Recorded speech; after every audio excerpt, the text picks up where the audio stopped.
예, 문학과 인간 7주 3차 시 합시다.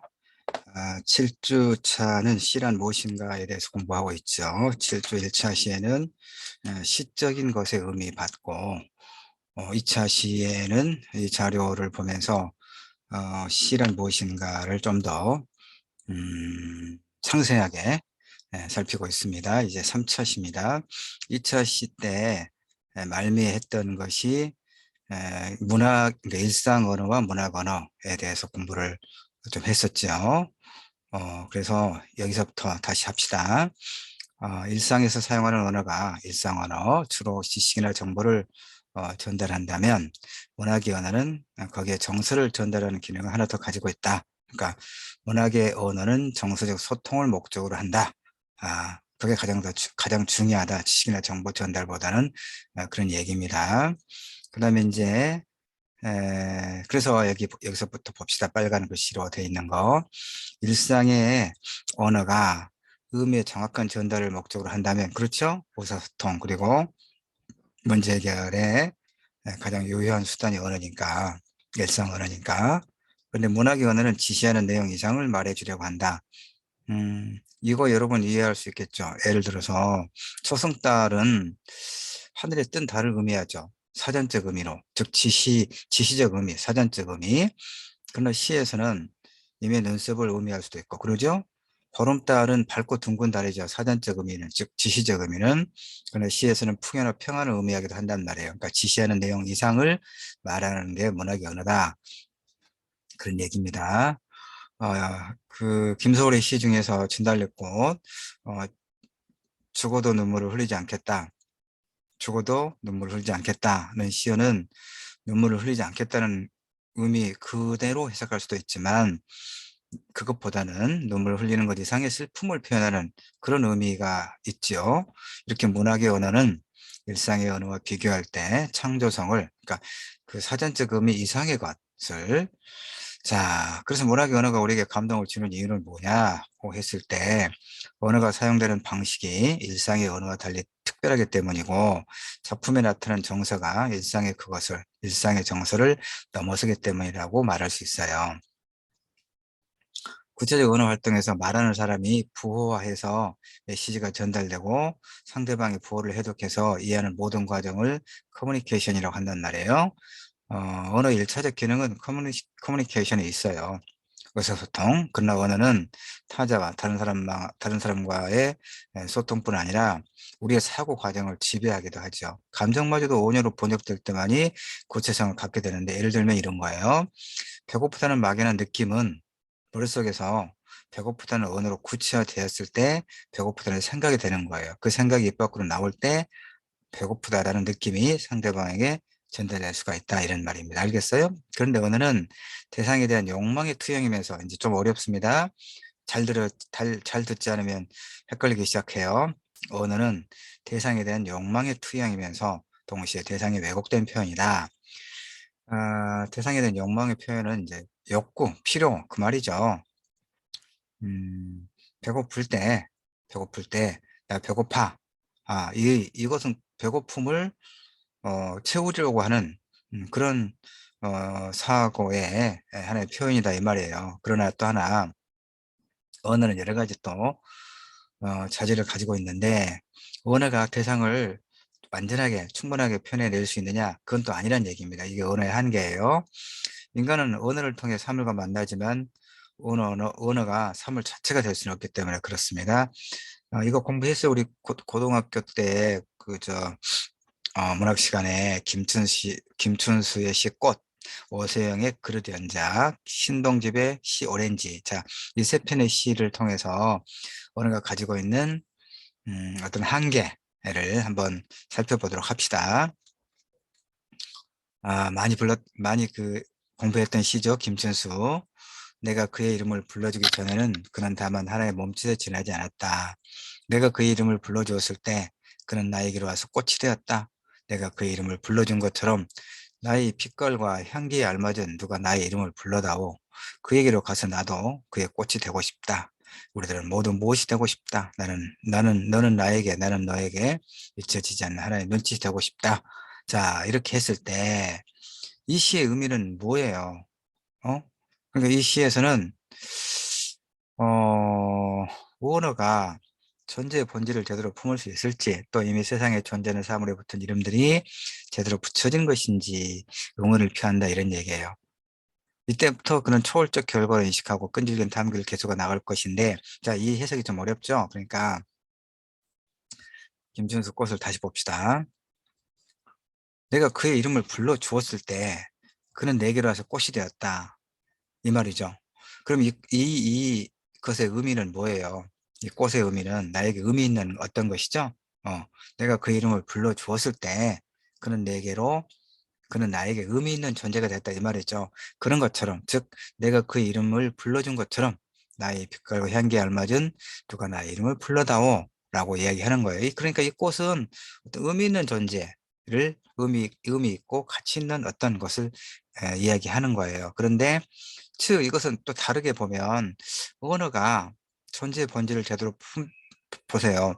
나의 빛깔과 향기에 알맞은 누가 나의 이름을 불러다오.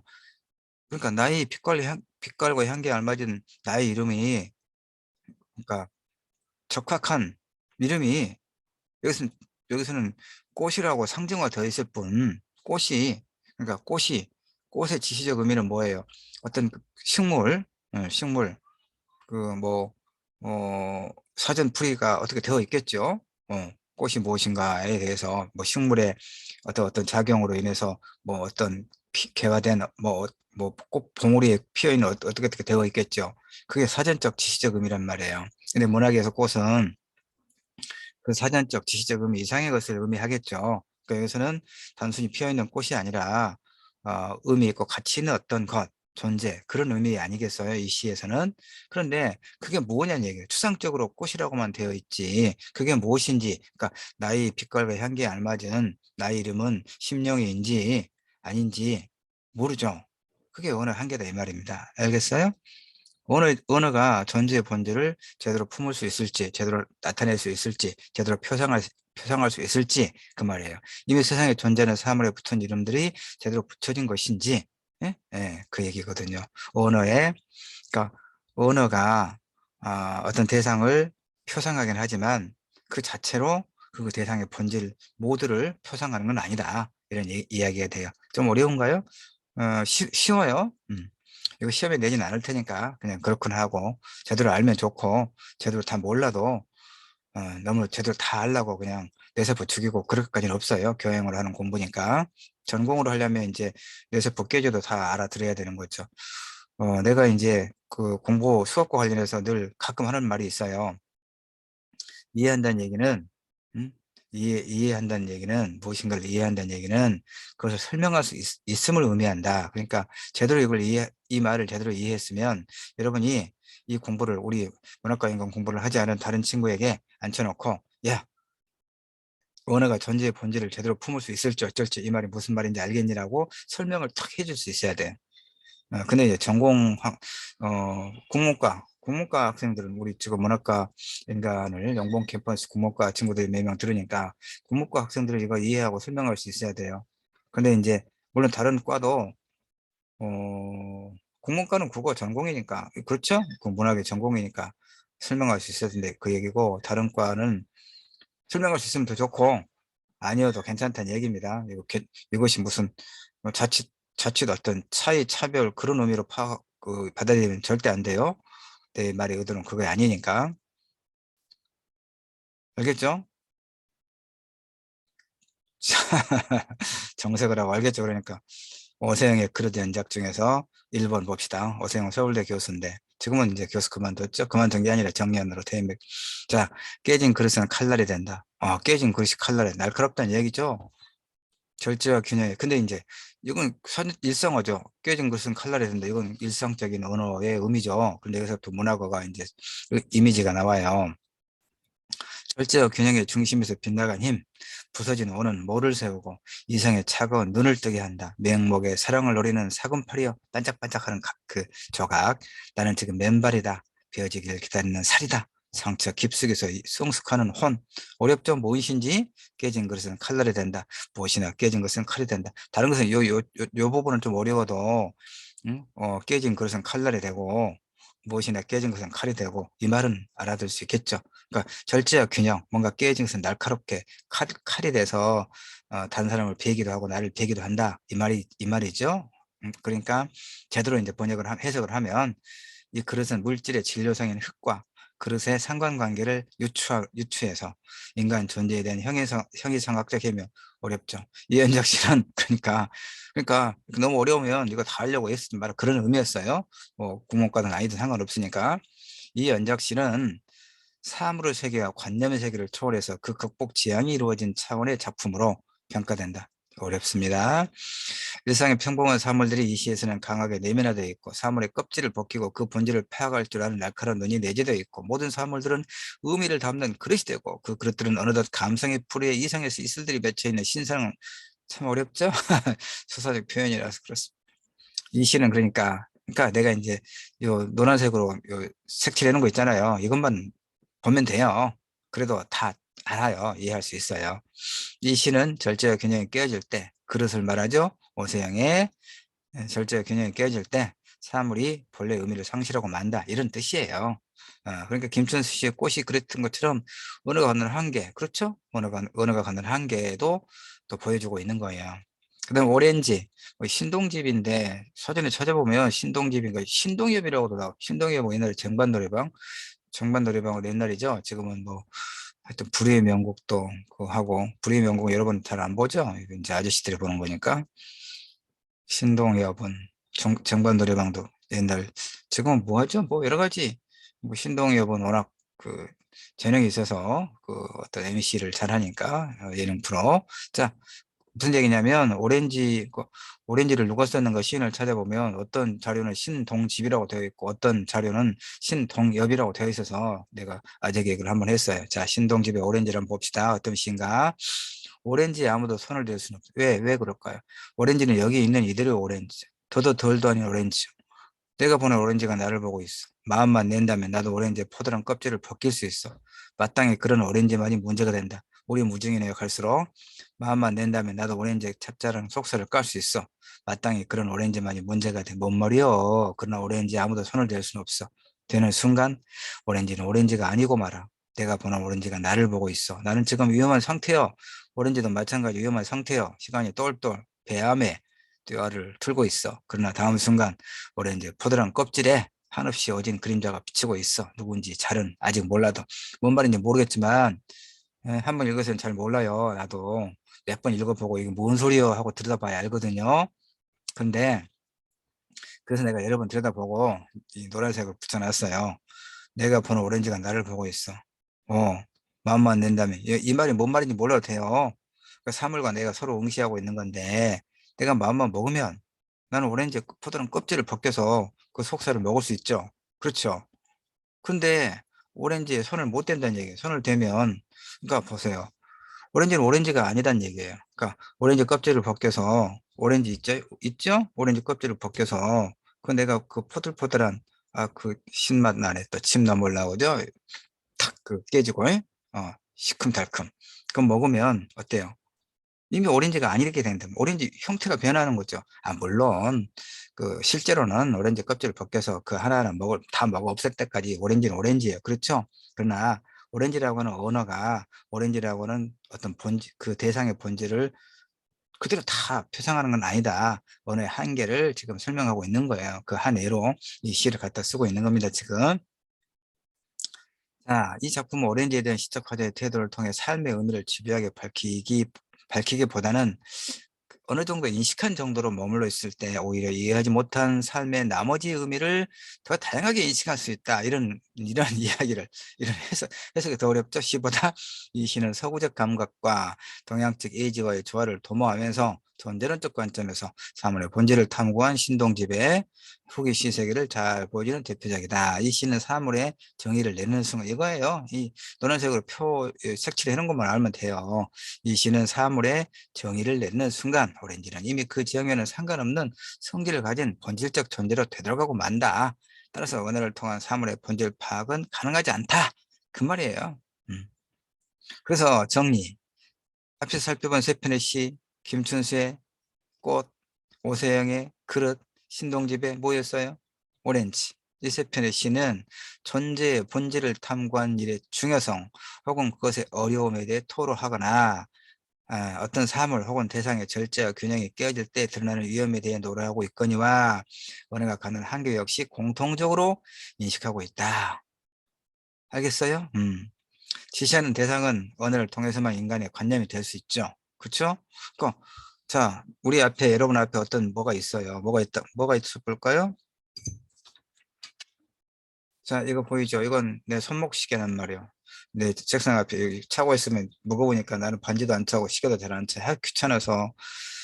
자, 하여튼 내 책상 앞에 이 시계, 이 손목시계가 지금 있어요. 손목시계가 있는데 이걸 일단 우리가 뭐라고 이걸 부르죠? 시계. 예, 더 정확하게는 손목시계. 그냥 보통 시계, 손목시계 그러죠. 그러니까 이 사물을 시계 혹은 손목시계라고 내가 표상 불러줄 때만 이것은 나에게 시계로서의 의미를 갖는 거다 이 말이에요. 대상은 언어를 통해서만 인간의 관념이 될 수 있다. 근데 인간의 관념이 되어버린 순간 실체는 사라지고, 물론 이 시계를 내가 시계라고 부르자마자 이 시계라고 하는 실체가 사라지는 건 아니에요. 오렌지는 사라져요. 사실은 오렌지는 둥그렇고 껍질이 있고 노란색이고 그게 오렌지잖아요. 근데 오렌지 껍질을 벗기고 하나를 먹기 시작하면 오렌지는 사라지죠. 이를테면 그런 거죠. 그러니까 인간에게는 다 먹고 나면 뭐 먹었어? 오렌지 먹었어. 관념만 남는단 말이야. 오렌지 실체는 사라지고 다 먹어버렸으니까. 이해되는 거죠? 음. 이처럼 언어의 한계는 사물을 취시하는 언어에 한정되는 게 아니다 이 말이에요. 정서를 전달하는 경우도, 자, 정서를 전달하는 경우는 더 그래요. 정서는 사물은 좀 구체적인 실체라도 있죠. 그런데 정서는 추상적이기 때문에, 자, 인간의 감정은 매우 복잡 미묘하죠. 그렇죠. 대부분의 감정은 하나의 단어로 표시하기 어려워요. 어. 그래서 문학에서는 경험을 드러내는 구체적인 언어를 사용하거든요. 슬프다, 기쁘다 이런 단어를 직접 그대로 사용하는 게 아니에요. 슬프다 했을 때 그 슬픔의 어떤 밀도랄까 정도를 도무지 알 수가 없는 거죠. 어? 1g 슬퍼, 10g 슬퍼, 1kg 슬퍼 이렇게 표현할 수도 없잖아요. 그렇죠? 음.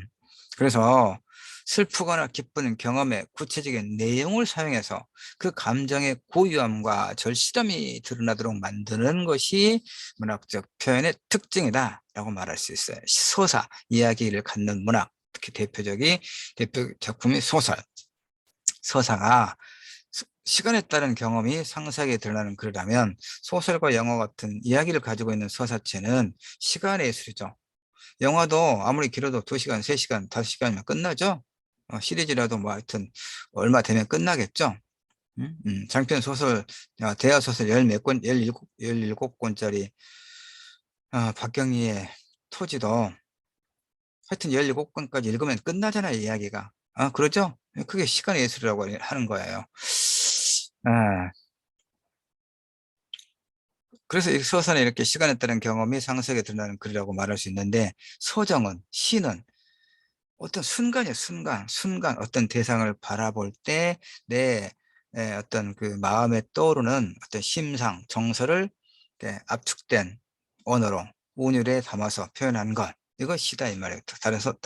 다시 말해서 강렬하게 포착된 감각적 경험의 순간이 드러나는 글이다라고 말할 수 있습니다. 또 하나 문학 언어, 특히 시 언어의 중요한 특징 하나가 은유를 비롯한 비유의 다채로운 등장, 사용.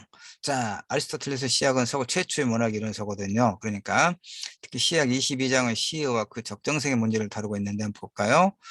어, 좀 전문적으로 들어가는 면이 있어요. 그러나 그렇게 걱정은 하지 마세요. 시험에 이거 내지는 않을 테니까요. 그냥 교양으로서만 아세요. 알겠죠? 시에 대한 이런저런 이야기들을 교양의 수준에서 알면 좋아요. 어,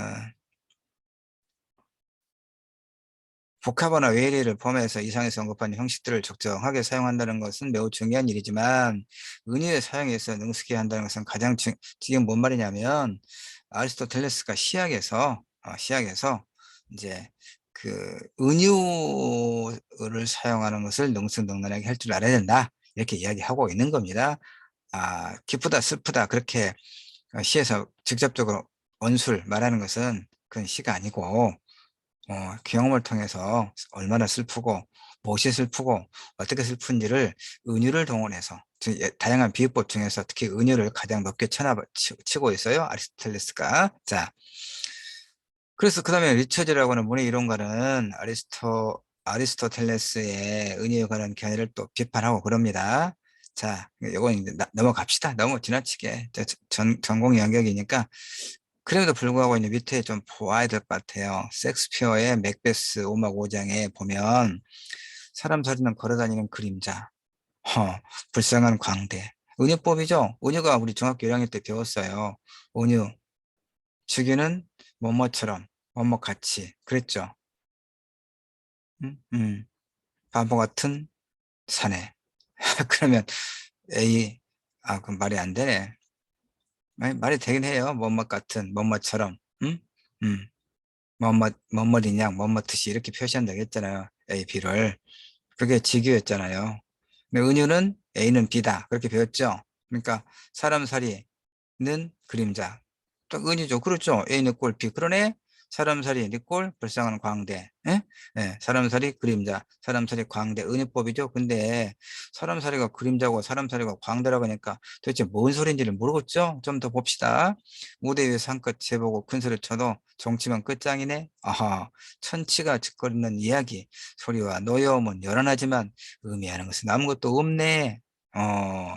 그러면 이제 여기서 은유를 봅시다. 사람 살이는 걸어다니는 그림자를 하면 인생의 정의처럼 들리기도 하죠. 그렇죠. 그러나 사전적인 정의는 아니죠. 당연히 그러죠. 인생의 불쌍한 광대가 아니고 천체가 들려주는 예가 아니라는 것을 우리는 알고 있으니까. 따라서 정의처럼 보이는 이 진술을 은유로 파악해야 되는 거죠. 그렇죠. 은유.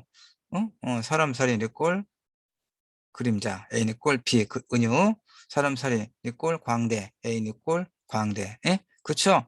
삶이란, 그러니까 비유하자면, 걸어다니는 그림자여 불쌍한 광대와 같고, 천치가 들려주는 얘기와 같다. 이런 의미로 쓴 거예요. 문자 그대로 진술로 읽으면, 삶이나 사람 살이와 걸어다니는 그림자는 같은 것이 되는 거죠? 그런데, 같은 것이 아니죠, 사실은.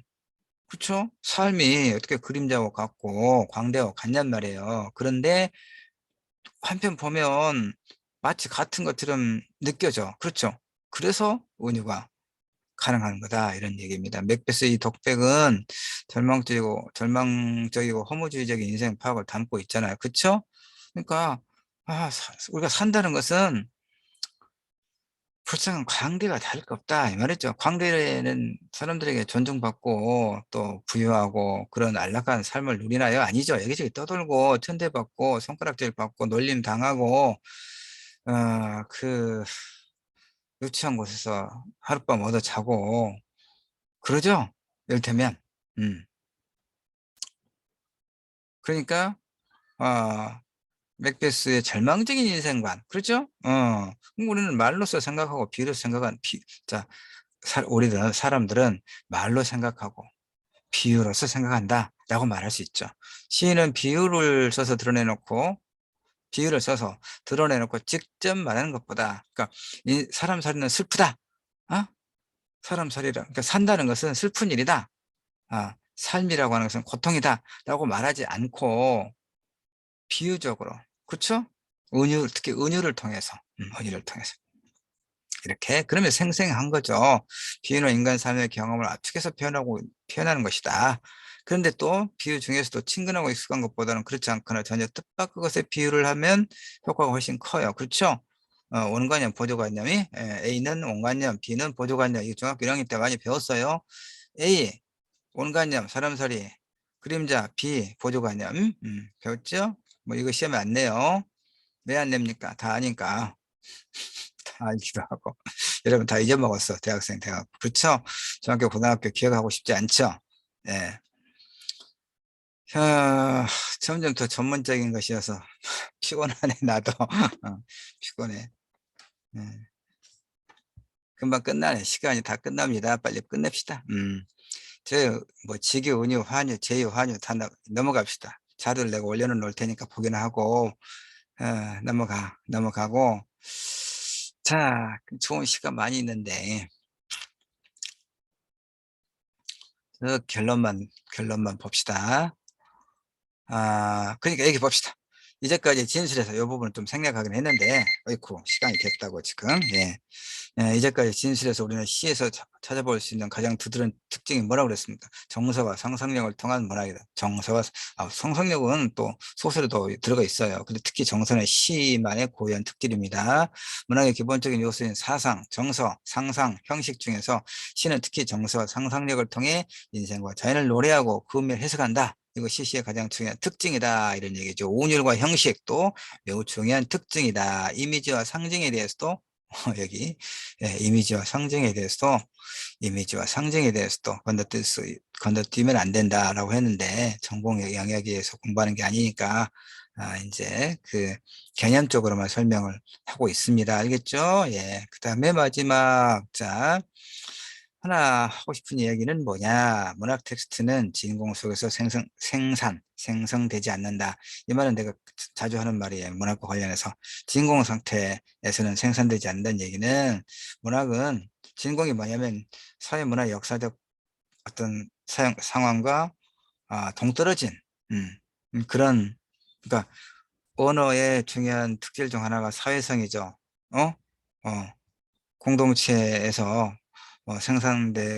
생성되고 유포되고 소비되는 게 언어죠. 언어의 사회성. 알겠죠? 문학의 매개는 언어니까 그 언어를 매개로 하는 문학은 이 사회문화적 어떤 현상과 동떨어진 곳에서 생성되지 않는다는 것이 내 주장이고, 뭐 이건 그 정도 하고요.